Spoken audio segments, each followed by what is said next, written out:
began when a dragon moved into the neighborhood. The dragon sent a note to my father, the king, saying that he must have a princess to devour, or else he'd destroy the kingdom with his fiery breath.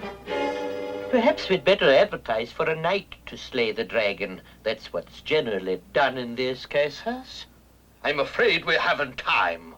The dragon has only given us until tomorrow morning. We'll have to send him the princess. Rubbish. Dragons can't tell the difference between princesses and anyone else. Use your common sense.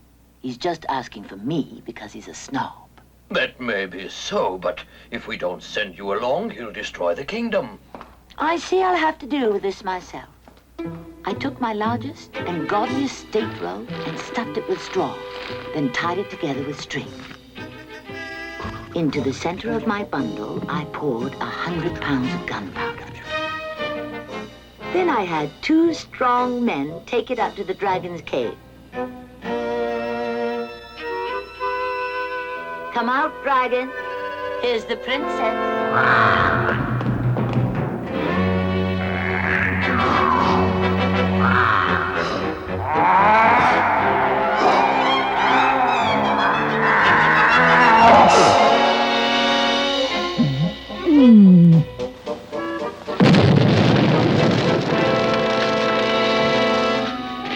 Dragons are not very bright. A few days later, Lord Garp of Istvan visited our castle. My dear, just see who is here. I see. It's Lord Garp. He wants to marry you. I'm very flattered. Thank you, Lord Garp. Just let me talk to my father in private for a minute. Oh, of course, my dear. I don't want to marry him, Father. What will he do if I refuse? Lord Garp is rich, greedy, and has supernatural powers. He will be insulted if you don't marry him, and will probably declare war on us. And then there will be trouble. Very well. We must be practical. My lord, as you know, it is customary for a princess to set tasks for anyone who wishes to marry her. Surely, you wouldn't like me to break that custom. And you are bold and powerful enough, I know, to perform any task. that is true. Name your task. Very well. Bring me a cloak made from the skins of the salamanders who live in the volcano of Scoria. The volcano of Scoria is covered with red-hot lava and burns steadily with great flames. Poisonous smoke pours from it so that no one can come within a mile of it. I felt certain that Lord Garp would fail at this task. Nevertheless, in a week, Lord Garp was back. Here's your cloak, my dear. It's beautiful. Use your head, miss. Lord Garp never climbed the red-hot slopes of the volcano of Scoria. Here's what I think of your cloak. That cloak was a fake, my lord. The skins of salamanders who can live in the volcano of Scoria wouldn't burn in a little fire like that. Oh, no, great. So be it. If I can't have you, no one shall. When I finally caught my breath, I found myself in a room at the top of a tower. So you are safe and snug, are you? And will you marry me now? Never! Then stay there until never comes. My only hope was that a prince might come by and rescue me. On the 3rd day, I tried to pull myself together. I realized if I waited for a prince to rescue me, I might be there forever. Be practical, I told myself. If there's any rescuing to be done, I'll have to do it myself. There was something I had yet to try.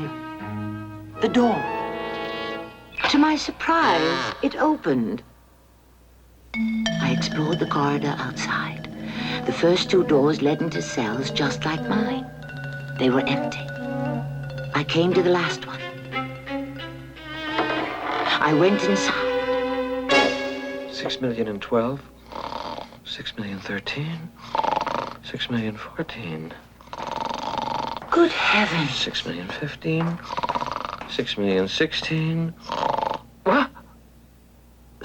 Oh, 6,017,000. What on earth is the matter with you? Who are you? I am Prince Perian, the rightful ruler of... Oh, dear, here I go again. 6,019,000. Wake up! Wake up! Oh, of Istvan, but Lord Garp has put me under a spell. I have to count sheep jumping over a fence, and this puts me to sleep. Dear me, I must do something. Ow! Listen, it's quite simple. It's all in your mind, you see. You are imagining the sheep jumping over the fence.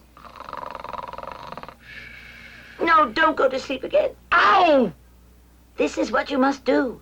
Imagine them jumping backwards. As you do, count them backwards. And when you get to 1, you'll be wide awake. Ow! Will it work? It's bound to. If the sheep going one way will put you to sleep, their going back again will wake you up. All right, I'll give it a try. 6,017,000, 6,016,000, 6... Oh, my goodness. Count by hundreds or you'll never get there. 6,014,000, I knew it would work. Heavens. Look how my hair and beard have grown. I must have been here for years. Oh, thank you. Thank you. It's all right. Who are you? What are you doing here? Lord Garp has imprisoned me here because I will not marry him. One more crime of Lord Garp's. We must escape and see that he is punished. As far as I can tell, there is no stair in this tower, and the outside wall is much too smooth to climb down. What we need is a long rope. Use your common sense. We haven't any rope. But we do have your beard. I knew if I could just reach the ground, I might find a ladder or a hidden stair. If all else failed, I could go for help. You meddlesome fool. I'll teach you to interfere. Prince Perian was not hurt at all, but it was the end of Lord Garp. We rode back to Istvan, where Prince Perian asked me to marry him.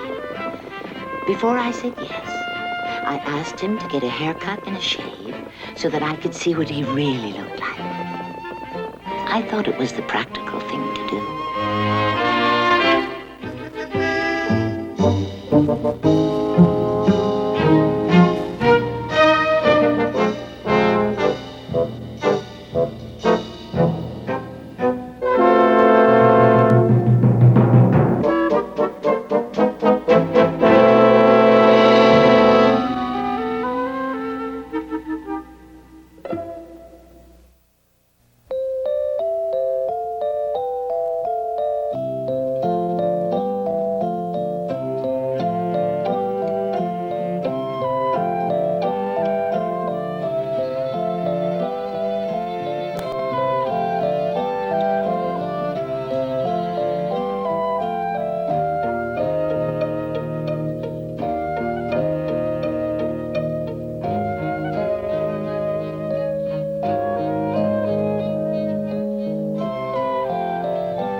There was once a poor fisherman who lived with his wife in a tiny hut by the sea. Each morning he went down to the shore and cast his net for fish. One morning he was gazing into the clear, still water, and he suddenly pulled up a flounder with gold and silver scales. Oh, Said the fish, I beg you to let me go. I am really an enchanted prince, and not at all good to eat. "Prince or no prince, any fish who can talk has earned its freedom," said the fisherman, and he let the flounder go. When he told his wife what had happened, she said, You silly thing, that was a magic fish. The kind that makes wishes come true. Oh, you should have made a wish. But we have everything we need. Tomorrow, catch the fish again and ask it for a big house like those in the city. And I'd like a black dress with white frills, too. The man did not want to go, but did not like to oppose his wife either. So he went to the sea. When he got there, the sea was all yellow and no longer so smooth and clear. He cast his net into the same place and called out, "Flounder, flounder in the sea, come, I pray thee, here to me. For my good wife Penelope wishes what she should not be." Soon he pulled up the fish. What is it? Asked the fish with the silver and gold scales. "My wife says I should have made a wish. She wants a big house like those in the city, and a black dress with white frills." Go home, Said the fish. she has them already. The fisherman went home. Sure enough, his wife, in a black dress with white frills, stood in front of a big house. Hello, dear husband. Come inside and see what the flounder has brought us. Look, now, isn't this a great deal better? There was a pretty little parlor and bedroom and a kitchen and pantry, all fitted up with the most beautiful things made of tin and brass. Look, isn't this nice? Yes, it is beautiful. Now we will live quite contented. Oh, we will give that some thought. With that, they ate some dinner and went to bed. A week passed, and the fisherman's wife began to find the house too small. Go find the magic fish. I want to be a queen and live in a castle. But surely now we have everything we need. I must be queen. No, wife. The flounder has just given us this beautiful house. I do not want to go back so soon. It might make him angry. Go! He can do it quite easily and will be glad to do it. Just go to him. Finally, the fisherman gave in and went to his net. The sea was green and thick and began to boil up from below. "Flounder, flounder in the sea, come, I pray thee, here to me. For my good wife Penelope wishes what she should not be." What is it now? "My wife wants to be queen and live in a castle." Go home, Said the fish. she already has her wish. The fisherman went home and indeed found his wife at the door of a splendid big castle. Come in and see what the flounder has given us. In the castle was a great hall paved in marble with many servants. Food and wine of the very best stood on the dining table, which nearly broke down beneath it. "Ah," said the fisherman, "now you are queen. There is nothing more you can want." We will consider upon that and, sleep on it. Thereupon they went to bed. The next day she said to her husband, I am not satisfied with being queen. Go to the flounder and tell him I want to be, archbishop. "Oh, wife, he cannot make you archbishop. I assure you he cannot." What? I am the queen, and you are nothing but my husband.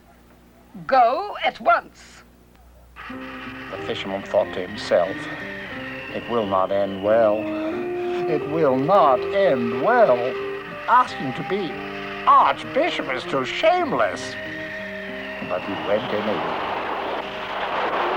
"Flounder, flounder in the sea, come, I pray thee, here to me. For my good wife Penelope wishes what she should not be."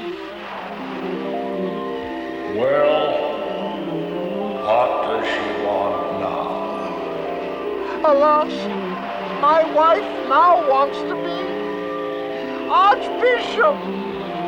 Go home, said the fish.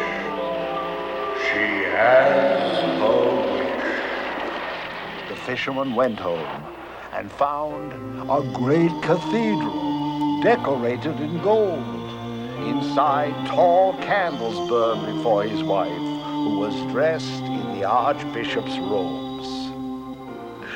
Wife, are you now Archbishop?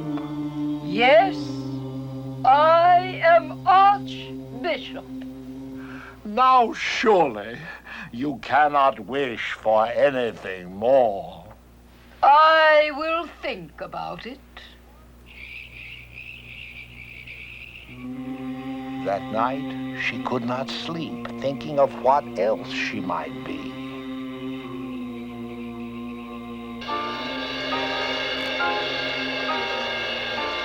Dawn came at last. Aha! Now I know what I want to be. Husband, wake up. Go to the flounder. Tell him I want to make the sun rise. I want to be ruler of the universe. Wife, what are you saying? Go at once. I wish to be like unto God. In terror, the fisherman went to the shore. A wild storm was raging. Flounder! Flounder in the sea! What is it now? My wife wants to be ruler of the universe! Go home, said the fish.